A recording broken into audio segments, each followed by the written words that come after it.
Oke baik pemirsa, masih bersama saya di sini tentunya masih di Gigo Show Perempuan Perkasa dan tentunya masih bersama ibu pengusaha cantik ya.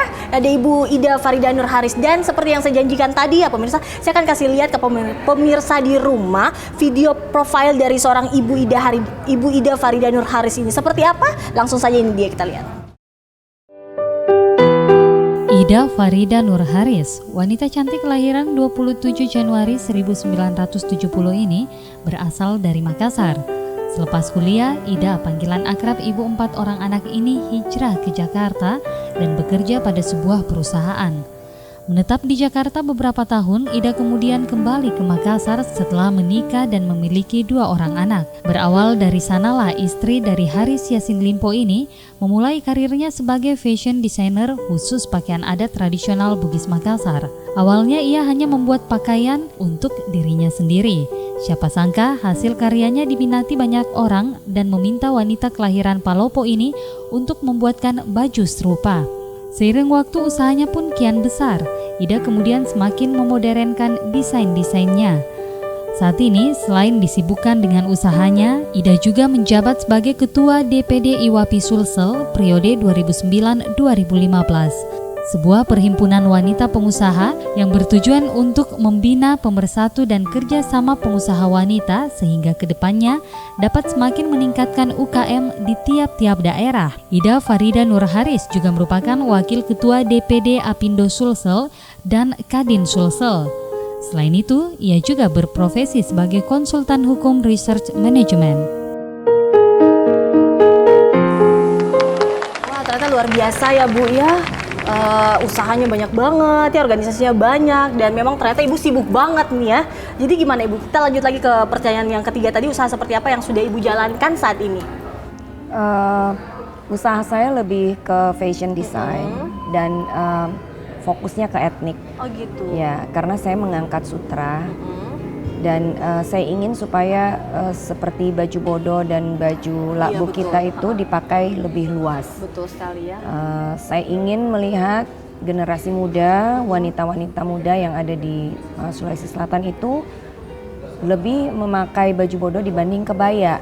Betul sekali. Jadi kalau ke acara-acara mungkin bisa menggunakan baju bodo ya. Tapi baju bodonya kan tugas desainer seperti saya itu yang membuat itu supaya lebih praktis, lebih tidak kuno seperti dulu. Kemudian aplikasi yang dipadu-padankan juga itu harus lebih mengikuti perkembangan zaman sehingga para generasi muda itu cinta terhadap baju bodo. Benar sekali. Berarti kalau saya nanti mau pakai baju bodo bisa Ibu buatin? Boleh. Gitu. Yang berhijab seperti ini bisa? Bisa. Kalau ngomong-ngomong soal fashion Ibu, pemirsa saya berdiri sini, gimana Ibu? Saya fashionable nggak? Sangat. Sangat ya? Iya. Cocok ya? Oh, cocok pemirsa ya. Jadi nanti saya tinggal calling-calling Ibu kali ya kalau saya mau jahit. Pemirsa di rumah bisa ya. Kalau misalnya pemirsa pengen punya baju bodo yang modern banget kan Ibu, yang menggunakan hijab ataupun tidak, bisa langsung sama Ibu Ida Farida Nur Haris. Gampang banget ya. Oke Bu, next. Sebenarnya udah mulai usia berapa sih Ibu sudah terjun ke dunia bisnis? Saya sebenarnya tidak punya formal background di dunia bisnis karena saya dulu seorang wanita karir. Saya dulu pernah kerja di sebuah perusahaan asing di bagian HR. Tapi setelah saya mengikut suami ke Makassar, saya tentu mengolah kemampuan dan mengoptimalkan hobi, akhirnya bisa berkembang ke dunia bisnis seperti sekarang ini. Luar biasa ya Ibu Ida. Tepuk tangannya dong. Luar biasa, sangat banyak belajar kalau seperti ini ya. Saya juga pengen Ibu jadi seorang pengusaha, gimana ya caranya? Boleh kasih tips sebentar Bu ya? Boleh. Oke Bu, terus bagaimana sih bisa ceritain sedikit Bu sampai Ibu bisa menjadi seorang pengusaha seperti ini, terus bisa gabung sama organisasi yang ada di Sulsel ini? Belajar pengusaha sangat otodidak bagi saya tidak punya pengalaman khusus ya, jadi semuanya mengalir begitu saja.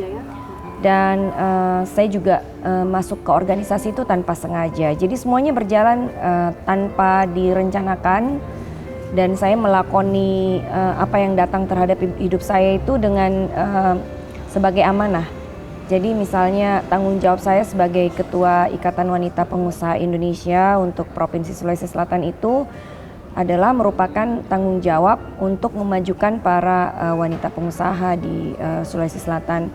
Kita tahu bahwa banyak sekali pelaku UKM itu yang mereka visible tapi mereka tidak bankable. Betul. Artinya mereka ada di mana-mana, nyata mereka bisa dilihat usahanya, tetapi akses ke perbankan itu sangat susah Iya, untuk benar-benar, didapat. Bu. Benar. Jadi tugas organisasi seperti IWAPI itu bagaimana cara membuka akses seluas-luasnya bagi para pelaku UKM untuk mereka bisa mendapatkan bantuan usaha modal yang lebih baik dan prosedur yang tidak berbelit-belit.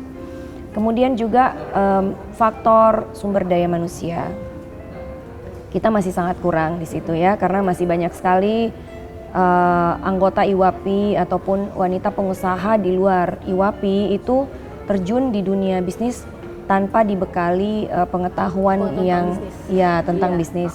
Jadi untuk menghitung omset saja mungkin masih belum banyak yang mengerti seperti apa. Memisahkan keuangan pribadi dengan keuangan dunia usaha itu juga sesuatu yang harus dipelajari. Betul. Nah, tugas kami selaku pengurus itu harus lebih banyak pelatihan keterampilan, pengetahuan tentang basic management, bagaimana cara mereka mengelola bisnis secara profesional dan memanfaatkan informasi teknologi yang sudah semakin canggih. Jadi informasi teknologi atau smartphones itu jangan digunakan hanya untuk Telepon, sosial SMS, media, sosmed, tetapi justru harus dilihat sebagai alat penunjang dalam menjalankan bisnis ya, usaha. bisnis. Ya. Kemudian yang ketiga adalah faktor marketing atau pemasaran. Iya, betul. Banyak sekali pelaku UKM kita genjot produktivitasnya. Jadi pemerintah menyarankan bahwa UKM harus banyak-banyak memproduksi misalnya ya, ekonomi kreatif seperti itu. Banyak sekali hasil olahan ataupun hasil kerajinan tangan. Tetapi manakala itu sudah jadi produk, kemudian tidak ada akses untuk memasarkan, akhirnya itu malah mendemotivasi para pelaku UKM. Nah, kalau misalnya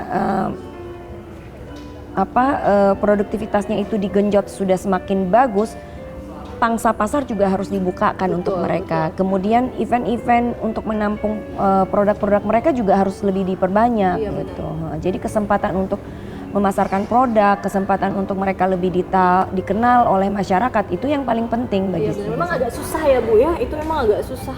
Jadi memang benar-benar kita memang harus belajar jadi seorang pengusaha sebenarnya ya, nggak bisa langsung ini aja. Jadi biar kita tahu semua manajemennya seperti apa, bangsa pasarnya seperti apa ya, biar bisa jalan ya. Oke lah, itu berarti saya harus banyak belajar pemirsa. Sebentar setelah ini saya harus tanya-tanya lebih panjang lagi bersama Ibu Ida. Kenapa Ibu Ida memilih menjadi seorang pengusaha? Kenapa nggak jadi maaf ibu rumah tangga mungkin saja yang ngurus, memang notabene ngurus anak aja atau mungkin yang lain lah gitu kerjanya? Iya, saya berkecimpung di dunia usaha itu karena saya ingin mengaktualisasikan kemampuan saya tanpa melupakan kodrat saya sebagai seorang ibu ya, karena itu adalah tugas utama sebagai seorang perempuan dan seorang ibu ya. Aktivitas saya di sekitar dunia bisnis itu adalah penunjang utama kehidupan, tetapi semuanya saya lakukan demi kehidupan rumah tangga, demi anak-anak. Jadi bisnis itu untuk membuat kita lebih independen secara ekonomi, juga untuk membantu ekonomi keluarga tentunya ya. Kemudian kalau kita independen secara ekonomi, maka kita akan mandiri dalam memutuskan sesuatu yang ada hubungannya dengan kehidupan kita. Betul sekali. Tapi tanpa harus melupakan kodrat kita sebagai seorang istri tentunya. Betul sekali. Jadi memang harus ya, perempuan sekarang harus bisa, harus mampu independen ya. Saya setuju banget itu Ibu. Oke, baik. Terus kenapa Ibu memilih desain fashion? Kenapa nggak yang lain mungkin Ibu? Kan banyak banget nih ya, banyak banget usaha yang bisa kita kelola. Tapi kenapa memilih fashion? Apa memang dari dulu cinta dengan fashion? Iya, pastinya itu ya. Saya sangat tidak bisa lepas dari dunia fashion dan saya sangat menikmati itu. Dan bekerja di dunia fashion itu bagi saya tidak seperti bekerja.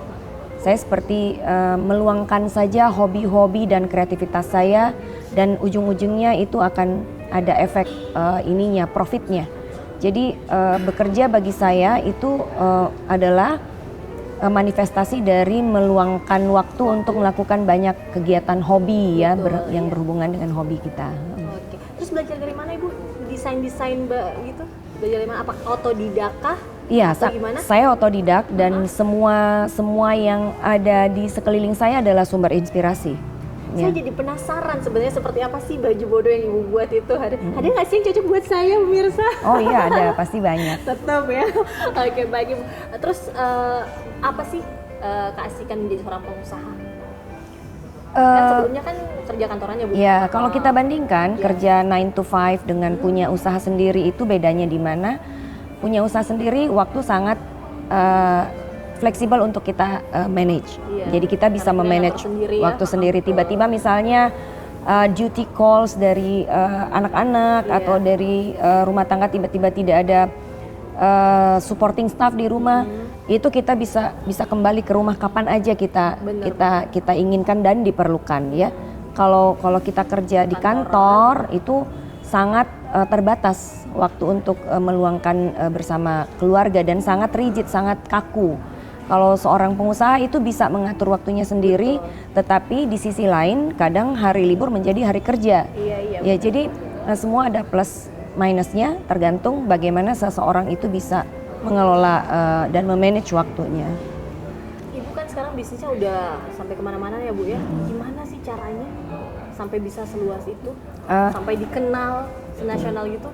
Saya sangat terbantukan dengan teman-teman di media tentunya ya, dengan kecanggihan dari informasi teknologi juga. Betul. Jadi seorang pengusaha itu harus mampu memanfaatkan itu. Oke, sebentar Bu, saya potong sedikit. Ada Instagramnya juga kah? Atau, Ada. Oh ada Instagramnya. Oh Ada iya, pemirsa ternyata ada Instagramnya juga. Nanti sebentar di follow boleh ya, biar bisa dilihat produk-produknya. Oke Bu, lanjut terus.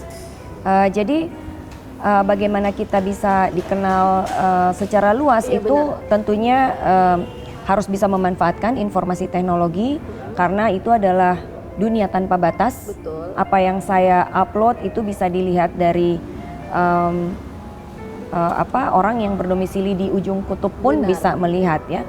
Kemudian expose yang dibantu oleh teman-teman di media, baik media cetak maupun elektronik, itu sangat membantu eksistensi dari keberadaan saya sebagai seorang desainer. Ya.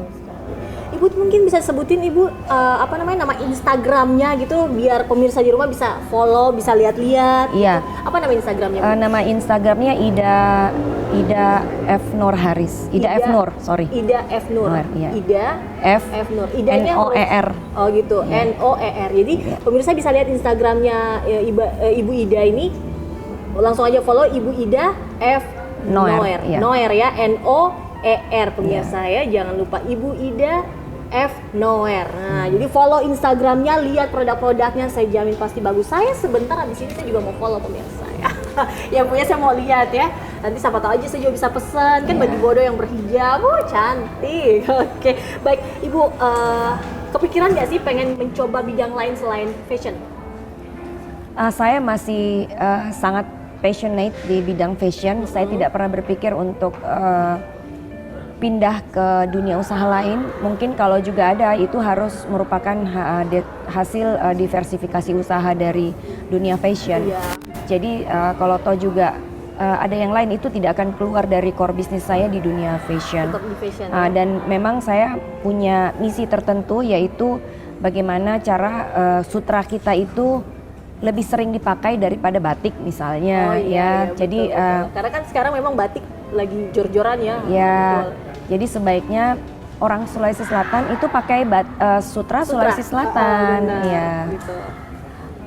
Kan kalau sutra itu kan Bu bukan cuma baju aja dong yang bisa dibuat. Kenapa nggak coba untuk mendesain sepatu dengan bahan sutra gitu?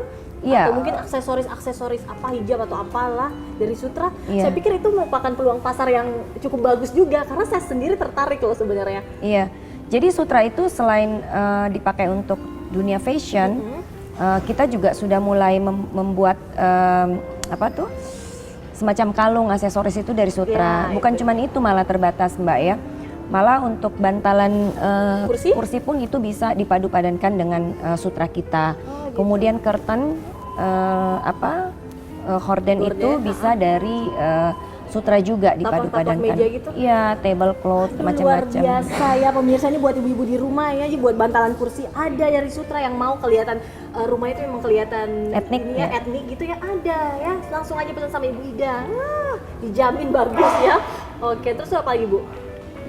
Jadi ya harus yang ada hubungannya dengan sutra. Jadi saya pengen sutra lebih banyak dipakai oleh kita orang Sulawesi Selatan, dan tugas seorang fashion design itu seperti saya bagaimana cara menciptakan dan menuangkan kreativitas kita supaya sutra itu tidak menjadi sesuatu yang terlalu formal untuk digunakan. Jadi bisa digunakan santai Iya. juga sebenarnya kan. Jadi dalam keadaan informal atau casual pun sutra harusnya selalu bisa dipakai. Benar ya. Kayak kalau seperti saya begini kan bisa ya kardigannya luarannya sutra. Iya, sutra. Kan? Atau mungkin cuman bis dari kardigan ini sutra. iya Pikirannya itu. Luar biasa Ibu Ida ini ya, saya banyak belajar. Oke, kalau untuk sepatu Ibu nggak kepikiran untuk mendesain sepatu dengan bahan sutra juga? Mungkin kedepannya akan ke sana ya. Iya, Mungkin iya. kedepannya. Sekarang kita masih pelan-pelan masih lebih banyak di bidang Atasan busana dulu ya, dengan busana, aksesoris ya. Oke, baik Ibu. Oke, baik. Sebenarnya nanti saya punya bintang tamu satu lagi loh Bu. Jadi kita akan lebih rame lagi di sini ya, ngobrol-ngobrol. Buat pemirsa di rumah, sebentar saya akan punya bintang tamu. Nah, ini merupakan pengusaha cantik juga. Siapakah beliau? Nanti deh pemirsa ya. Sekarang kita lihat dulu yang mau lewat berikut ini. Jadi tetap di Go Show Perempuan Kasar.